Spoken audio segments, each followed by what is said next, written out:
Good morning. I'm the Reverend Dr. Laura Kim Joyner. Welcome to Sunrise Birding for Life. We're here in the Piedmont in South Carolina at One Earth Retreat Center, and the sunrise today is going to be around 7:29 a.m. We've started a little bit early. You can see the sun peek over my shoulder there. What is the sun doing where you are? Are you up? Are you watching this on recording? That's just fine. Comment and YouTube, and we'll continue the conversation there. So let's see what's going on in the sky today. We want to look up because there's an integration to the various parts of our mind. It's like meditation. Looking up and looking out helps bring together the parts of our body. So if we were to look up in the pre-dawn, what will we see? Oh my gosh, there's two comets in the air these days here in October in the North America. I saw Comet Lemon this morning. It's over there to the northeast. It was right below the Big Dipper, and I haven't seen the Swan. It's over in that direction in the evening. So it was a little blurry, but you could make out the tail. It was just terrific. Our sun is waxing, going to be full next week. And Venus was up this morning. It was so beautiful. And so was Jupiter. So what's going on where you are? What are the birds doing where you are? Let's see, we are in the midst of the southern migration here in North America. They're headed down to Central and South America. Last night we had 22 million birds flying over South Carolina or through South Carolina. That's a pretty high number for us. Why was it so high? In other days, it's a million or under 2 million. I'm not sure, but I've been tracking the tailwinds. When the wind is going south, it seems to be when we see more birds. So far this morning, the pileated woodpecker's been talking, the American crow, the Carolina wren, and the cardinal. Still pretty quiet around here this time of day. But did you hear that? That was the pileated woodpecker. We're so glad they're here. There's the number one rule, birding for life. If you see any birds or you have a wow moment, share it with others and interrupt me, and I'll interrupt myself. There we go. All righty. So our reading for today comes from the song Breath by Faith Hill. Last week we talked about shelters and blessings and breathing. So we're going to continue on with the breathing theme today. Here is in her song. I adapted it just a little bit for us today.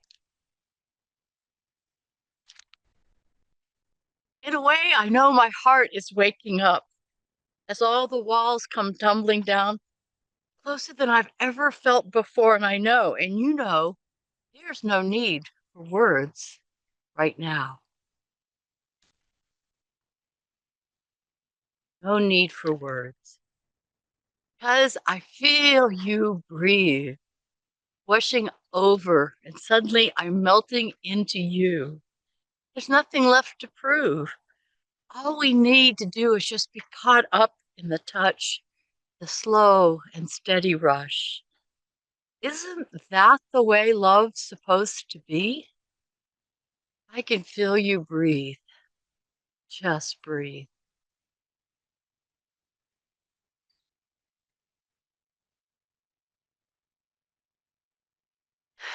Just breathing, taking in that pileated woodpecker calling over there. Just breathe. So we've been following up with comments about the reading. What do you think about that reading? What's going on? What's going on for you? A couple of things come to mind for me.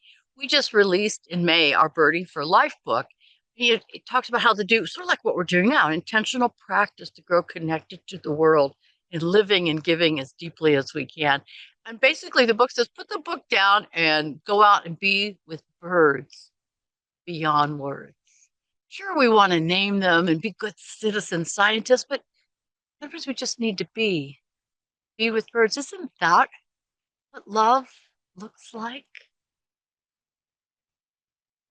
Also, when we're with birds without words, we're talking about the inner chatter as well, the inner conversations we have, is we try to, I don't know, still that, but accept that so we have spaciousness to listen to others. The stories we tell ourselves are stories that have been conditioned by our experiences to keep our self-image intact, to protect our ego, maybe Well, probably they're all false stories. It's not what's happening in this given moment. It's part of the information we take in.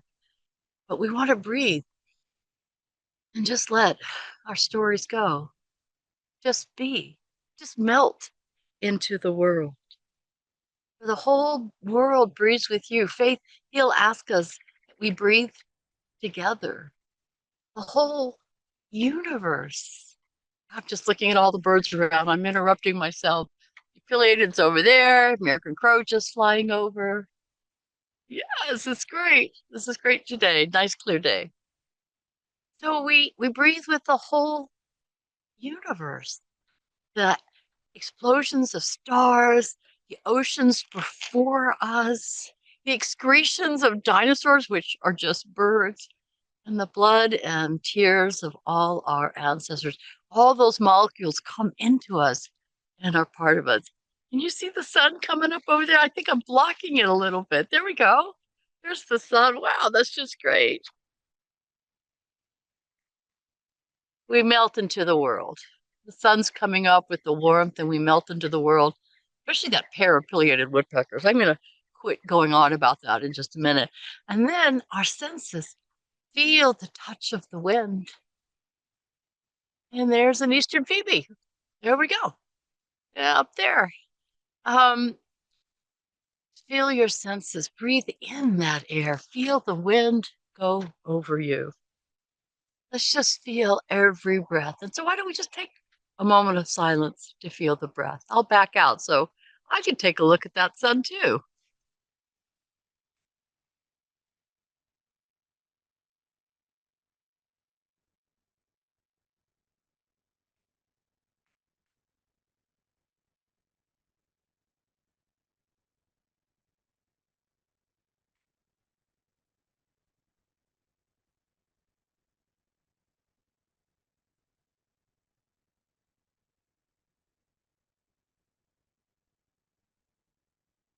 And now I hear a red-shouldered hawk out there. Isn't that great?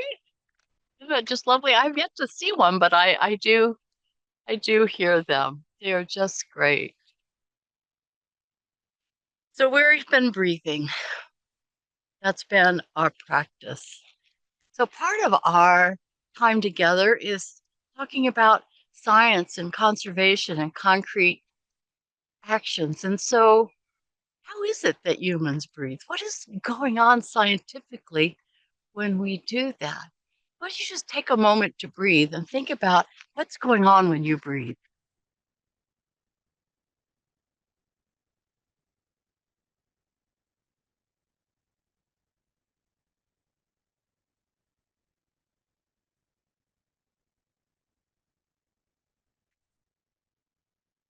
So you probably felt on your inhale, your diaphragm, pulls down and expands your belly, and air passes through your lungs. This is oxygenated air. There's some carbon dioxide in it. I don't know, like 0.04%. It's going up, unfortunately, with climate change. And then when we breathe out, we expel air that is richer in carbon dioxide because our red blood cells have taken off the oxygen and supplied our whole body, which we need for our cellular respiration.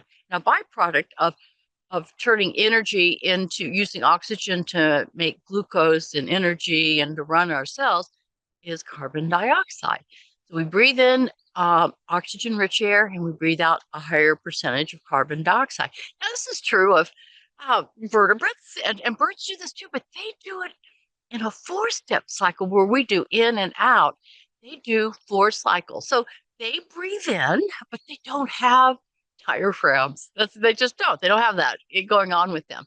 So they expand their keel, their sternum, their body, and they have what's called air sacs throughout their body, in their bones, under the skin, and they can expand these. They expand their chest and their abdomen. They expand these, and oxygen-rich air flows through the lungs. It's like ours. Their lungs don't move, by the way. They don't expand, and they don't have a diaphragm. It's a little bit different than ours, but it passes through, and then it goes into the air sacs that are the caudal air sacs, the back of the bird. Okay, so that's inhale. And then they exhale, and then that oxygen-rich air, which is in the back, the caudal air sacs, goes back through the lungs, oxygen rich again. So that's exhale. Then they inhale again. So they're taking in more oxygen rich air through passing over their lungs. And but that also on that inhale, it fills up the anterior air sacs with carbon dioxide rich air. And then on the next exhale, they get out that carbon dioxide rich air, but then still fresh air is going over the lungs. Did you follow that? I have to look it up every once in a while just to make sure I got it. The point is, on every inhale and exhale, they have oxygen-rich blood go through their lungs, which they need for their metabolic rate, for their migration, for their fast heart rate. That's just an amazing thing. So when I feel like I want to connect with birds, I try to time my breaths with their breaths. It was like last week when I said, let's put our hand over our hearts and feel our heartbeats and let our heart beat with birds. Let's do that. Okay. Except it's much faster. Well, we could do the same thing with our respiration as we breathe in and out, in and out. We think of the 4 steps that the birds do. And sometimes I time that with holding my breath or breathing in for 4 and breathing out for 4, or by walking with 4 steps. So I feel like I'm connecting with the way birds breathe. So I might inhale 1, 2, 3, 4, and exhale 1, 2, 3, 4. Or I might do a slow walking meditation, such as 1, 2, 4, 1, 2. So let's just practice that. Just breathe, and if you want to walk and count to 4, or if you want just to feel your breath that you're breathing in with those birds around wherever you are, those pileated that just won't be quiet this morning. And I'll let you do that for now.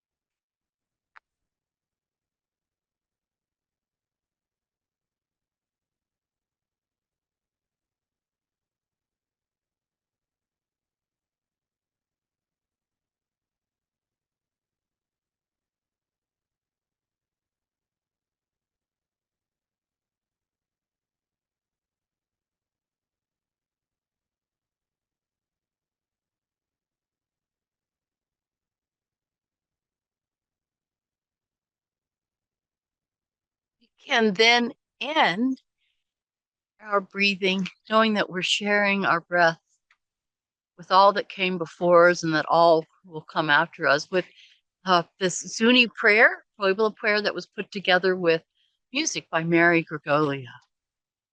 I'll say it and then I'll try to sing it, right?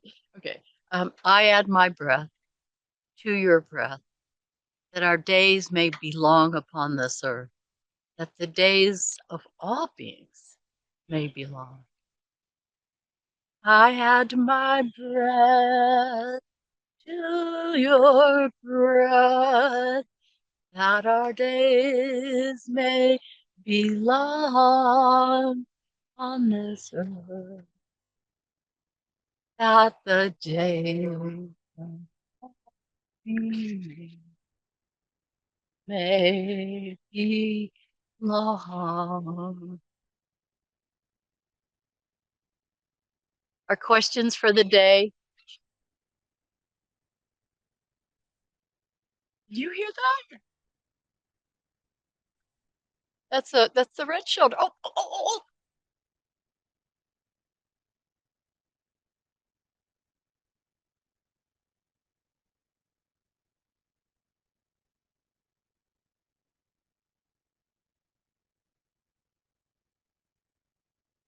Okay, I'm just testing something out here, you guys. This is uh this is really gray. I want to make sure that's not a blue jay imitating the red shoulder, because there's definitely a red shoulder blue jay up there. That's just great. Gotta watch that. You gotta watch that. Okay. So the question for the day is, what do you breathe in? What's around you? Who is around you that you're breathing in part of who they are? What are you breathing in? We need to hold ourselves tenderly during this question because sometimes we're breathing, or maybe always, things that are not comfortable for us. Maybe we're breathing in higher carbon dioxide than we planned on with climate change, or pollution, or remembering all those that we've lost or who have died. So we breathe in the whole world, all of it, the beauty and the tragic, the beautiful and the tragic. And when you breathe out, what do you breathe out? You're giving carbon dioxide to plants. They need that. They do the reverse of what we do. They take that in and through photosynthesis, make oxygen as the byproduct. What do you breathe out? Compassion, peace, living, giving. Let's ponder this for the next couple of days until we meet again online. These are also recording. We have thought about trying Tuesdays and Thursdays in the morning at sunrise here in South Carolina. We'll try this for a while, but then we'll take it live to Guyana and Suriname in November and to Nicaragua in December. We'll try to see if we can, alternate and figure out how to do their sunrise with all the conservation work that we also do. We also have a bird den in-person retreat here the first weekend of December and January. Go on our website and check all this out. So until we see you again online or on Thursday, please join us live if you can. Love your breath. Love your life. For isn't that what living and giving looks like?